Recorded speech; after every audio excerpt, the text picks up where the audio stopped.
রাজ্যে এবার 5 টাকায় মিলবে মাছ ভাত। তৃণমূল আমলে 5 টাকায় মিলত ডিম ভাত। বিজেপি সরকার দিচ্ছে 5 টাকায় মাছ ভাত। খুব তাড়াতাড়ি জারি হবে সরকারি নির্দেশিকা।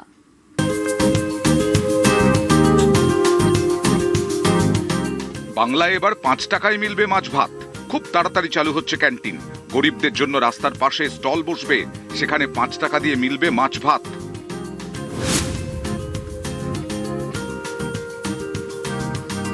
তৃণমূল আমলে 5 টাকায় ডিম ভাত পাওয়া যেত। বাংলার প্রথম বিজেপি সরকার 5 টাকায় মাছ ভাত খাওয়াবে। ইতিমধ্যেই পরিকল্পনা করে ফেলেছে শুভেন্দু অধিকারীর সরকার। খুব তাড়াতাড়ি সরকারি নির্দেশিকা জারি করা হবে।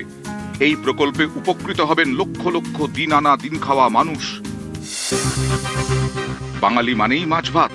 গত কয়েক বছরে এই মাছ বাঙালির খাবার প্লেট থেকে বেরিয়ে রাজনীতির হেঁসেলে ঢুকে পড়েছে। বিজেপিকে বাঙালি বিরোধী হিসেবে দাগিয়ে দিতে বারবারই মাছ ভাতকে রাজনৈতিক অস্ত্র হিসেবে ব্যবহার করেছে তৃণমূল। ভোটের ময়দানে প্রচার করেছে বিজেপি ক্ষমতায় এলে বাঙালির নাকি মাছ খাওয়া বন্ধ হয়ে যাবে। তৃণমূলের এই প্রচারের মোকাবিলা করতে মাছ হাতে নিয়ে ময়দানে নামেন বিজেপি নেতারা। ক্ষমতায় আসার পর তৃণমূলের প্রচারকে গুঁড়িয়ে দিল পদ্ম শিবির।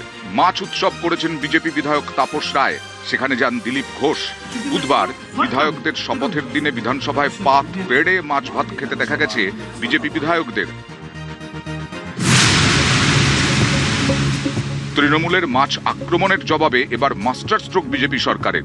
তৃণমূল আমলের 5 টাকায় ডিম ভাতের বদলে 5 টাকায় মাছ ভাত খাওয়াবে বিজেপি সরকার। নিউজ 18 বাংলা।